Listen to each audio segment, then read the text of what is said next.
apakah membaca basmalah itu syarat menjadi kehalalan binatang sesembelihan? Yang pertama, yang dipersyaratkan itu adalah yang menyembelih harus orang muslim. Nih, jadi harus orang muslim, tentu sudah mukallaf, sudah mengerti tata cara apa yang harus dia lakukan ketika menyembelih binatang, bagian mana yang harus dipotong, yang terpotong dan sebagainya. Yang kedua adalah basmalah nih. Imam Abu Hanifah itu adalah imam yang mensyaratkan bahwa bisa sembelihan itu tidak halal kecuali dibacakan basmalah. Sementara mazhab Imam Syafi'i, basmalah itu hukumnya sunnah. Nah, pertanyaannya, kenapa ulama beda nih? Padahal kan Qur'annya sama, hadisnya juga sama. Ini terkait dengan paradigma, bagaimana mereka memahami agama. Ini yang saya sering katakan Mbak Eva, kita ini tidak boleh berfatwa sendiri, harus ngaji, supaya tahu cara menetapkan satu hukum. Ayat Qur'annya jelas.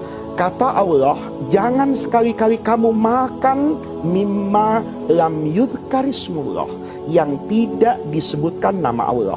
Berarti ayat ini mewajibkan semua sesembelihan harus membaca basmalah. Itu yang dipakai oleh Imam Abu Hanifah.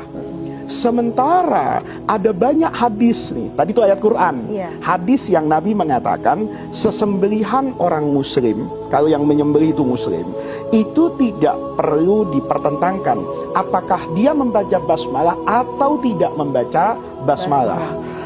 Kemudian yang juga disebut oleh Mbak Eva tadi itu adalah kasus ketika Ummul Mukminin Aisyah dapat daging hadiah dari orang. Kata Aisyah, Ummul Mukminin radhiyallahu anha, suamiku, ada orang kasih kita daging. Saya nggak tahu nih dibaca basmalah atau enggak. Maka Nabi bukan konsen pada bacaan basmalahnya, tapi Nabi nanya, yang ngasih hadiah siapa? Orang muslim.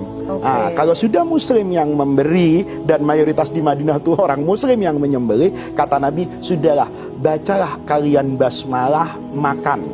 Nah, oleh karena itu, kalau kita runtun pada yang mazhab Imam Syafi'i, basmalah itu hukumnya sunnah.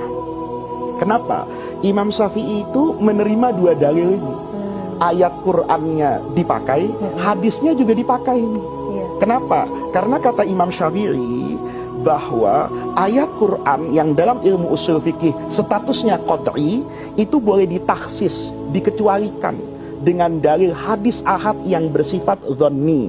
Imam Abu Hanifah enggak, mainnya kuat-kuatan. Kata Imam Abu Hanifah, Quran ini kan yang diketahui oleh orang banyak, sementara hadis yang diucapkan oleh Nabi tadi yang tahu kan cuma beberapa orang. Tidak mungkin dong kita tinggalkan sesuatu yang disepakati oleh semua orang hanya berdasarkan riwayat beberapa orang. Namanya cara pandang nih. Maka Imam Abu Hanifah mengatakan hadis itu boleh jadi mansuh, dihapus. Yang kuat ayat Quran, maka membaca basmalah menjadi syarat penyembelihan. Imam Syafi'i mengatakan enggak.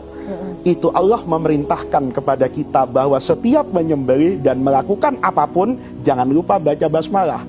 Tetapi status hukumnya menjadi sunnah karena ada hadis lain yang secara implisit tidak mempersoalkan kewajiban baca basmalah. Nah, itu yang terkait dengan pemotongan hewan yang dagingnya kita konsumsi, dibaca basmalah atau tidak.